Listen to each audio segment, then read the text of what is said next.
నెల్లూరు జిల్లా రాపూర్కు చెందిన అడసనపల్లె సెరీనా డక్కిలి మండలంలోని డాక్టర్ బిఆర్ అంబేద్కర్ గురుకుల పాఠశాలలో 5వ తరగతి చదువుతూ జ్వరంతో చెన్నై ప్రభుత్వ ఆసుపత్రిలో మృతి చెందింది. తమ బిడ్డ మృతికి గురుకుల పాఠశాల ఉపాధ్యాయులే కారణమని డక్కిలి తహసీల్దార్ శ్రీనివాసులకు వినతి పత్రం అందజేశారు. తల్లిదండ్రులు మాట్లాడుతూ చిన్నపిల్లల పట్ల ఉపాధ్యాయులు అశ్రద్ధ చూపవద్దని బోరును వెలిపించారు. తమ బిడ్డకు జరిగిన అన్యాయం మరి ఏ బిడ్డ తల్లిదండ్రులకు జరగకూడదని ఆవేదన వ్యక్తం చేశారు. తమ కుటుంబానికి న్యాయం జరగకపోతే డక్కిలి గురుకుల పాఠశాల ముందు ఆత్మహత్య చేసుకుంటామని హెచ్చరించారు. తిరుపతి జిల్లా కలెక్టర్ తమకు న్యాయం చేస్తారని ఫోన్లో మాట్లాడారని తెలిపారు. విద్యార్థిని మృతితో రాపూర్లో తీవ్ర ఉద్రిక్తత నెలకొంది.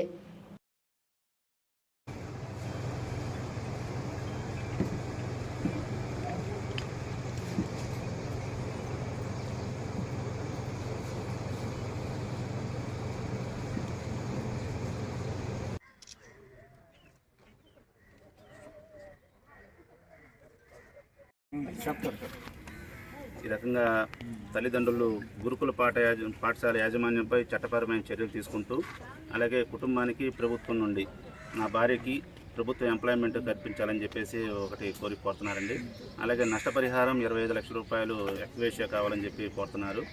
అలాగే మూడోది ప్రభుత్వ భూమి 2 ఎకరాలు కావాలని చెప్పేసి కోరుతున్నారు. అలాగే మిగతా ఇద్దరు పిల్లలకి కార్పొరేట్ విద్య అందించాలని చెప్పేసి కూడా కోరుతున్నారు. అలాగే ఇంకోటి కూడా ఇంటి స్థలము అలాగే ఇల్లు మంజూరు చేయమని చెప్పేసి నన్ను కలెక్టర్ గారిని కోరుతూ ఉన్నారు. వాళ్ళు ఇవన్నీ కూడా కలెక్టర్ గారి దృష్టిలో పెట్టి వాళ్ళకి వీలైనంతగా వాళ్ళ పరిష్కారం అయ్యేటట్టు ఈ ఖచ్చితంగా చేస్తానని చెప్పేసి తెలుసుకుంటున్నాను. నేను డక్కిలి తహసీల్దార్ని మాట్లాడుతున్నాను. డక్కిలి మండలం డక్కిలి గ్రామంలోని డాక్టర్ బిఆర్ అంబేద్కర్ గురుకుల పాఠశాలలో చదువుతున్నటువంటి చిన్నారి షరీనా దాదాపుగా ఇక్కడ మా స్కూల్లో 19 జూన్ నెలలో మా దగ్గర జాయిన్ అయింది. తను 8వ తారీఖు ఈ నెల 8వ తారీఖు ఒంట్లో బాగాలేదని చెప్పేసి జ్వరం వస్తుందని చెప్పేసి తనకి చెప్పడం జరిగింది. ఆ తర్వాత పాప ఆరోగ్యం బాగలేదని చెప్పేసి తల్లిదండ్రులకి తెలియపరచడం, ఆ తర్వాత తల్లిదండ్రులు తనని నెల్లూరు తీసుకెళ్తుంటూ ఇంకా సీరియస్ అయ్యి తనని చెన్నై తీసుకెళ్లారు. చెన్నైలో కూడా తన పరిస్థితి మరి విషమించడంతో పాప మరణించారు. తర్వాత ఈ మరణం ఇది చాలా దురదృష్టకరము. అలాగే ఈరోజు తల్లిదండ్రులను పరామర్శించడానికి వచ్చాము. అలాగే ఇది ఏ తల్లిదండ్రులకి రాకూడదు. ఇది ఆర్డీఓ గూడూరు తరఫున అలాగే కలెక్టర్ గారి తరఫున ఈరోజు నన్ను పంపించడం జరిగింది. అలాగే వాళ్ళని పరామర్శించాము. అలాగే పాప ఆత్మకి శాంతి కలగాలని చెప్పి కోరుకుంటూ, అలాగే తల్లిదండ్రుల వాళ్ళ బాధ అలాగే వాళ్ళ కోరిక కూడా అలాగే కలెక్టర్ గారికి రిప్రజెంటేషన్ రూపంలో రాసివ్వడం జరిగింది. ఇది కలెక్టర్ గారితో కూడా మాట్లాడటం జరిగింది. ఈ విషయం అంతా కూడా కలెక్టర్ గారికి చెప్పాము. మొత్తం కూడా విషయం మొత్తం తెలియపరిచాము. కలెక్టర్ గారు కూడా సానుకూల ధోరణితో ఇవాళ గ్రీవెన్స్ కాబట్టి సారు అలాగే నాయుడుపేటలో ఇన్సిడెంట్ జరిగింది. సార్ అక్కడ బిజీగా ఉన్నారు. పేరెంట్స్ని తీసుకొని వాళ్ళ అర్జీని తీసుకొని రేపు రమ్మన్నారు. పేరెంట్స్ ప్లస్ నేను కూడా ఇది రేపు సార్ని కలవటం జరిగింది.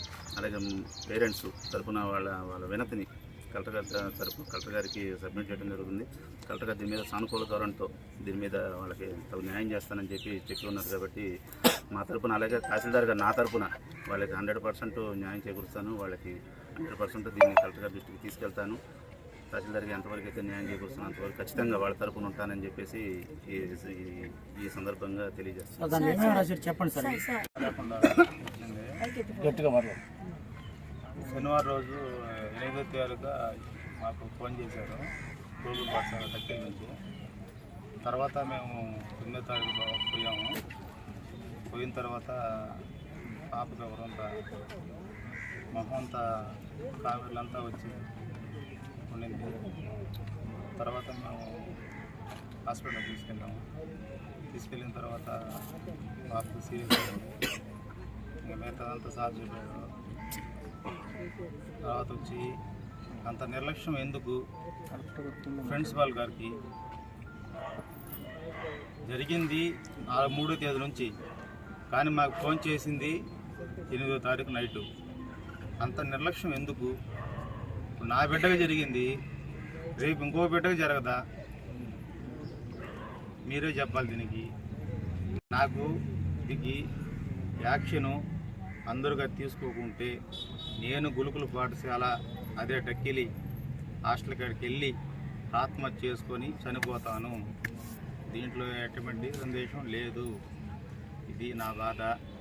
నా బిడ్డ వచ్చిన బాధ ఇంకెవరికి రాకూడదు, ఇంకే బిడ్డకి రాకూడదు. ఇంత నిర్లక్ష్యం ఎందుకు చేస్తున్నారు? నా బిడ్డకి 3వ తేదీ నుంచి నా బిడ్డకి ట్యాబ్లెట్ ఇస్తూ నడిపించారు. కానీ నాకు ఇన్ఫార్మ్ చేయాలి కదా. 8వ తారీఖు చేశారు. అప్పుడు 3వ తరగతి నుంచి 8వ తరగతికి ఎన్ని రోజులు అయిపోయిందా? తర్వాత నాకు రెస్పాన్సిబిలిటీ అవుతారంటే కాలేదు. వచ్చారు, ఎవరినో ఒక ఇద్దరిని పంపించారు.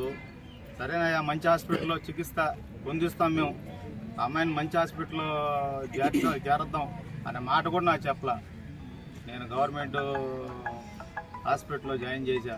నా పాపకి ఈ విధంగా ఫీవర్తో డెంగ్యూ జ్వరం, లివర్ ఫెయిల్యూరు, కామెర్లు అన్నీ వచ్చి ఇన్ఫెక్షన్ అయిపోయి చనిపోయారని చెప్పారు.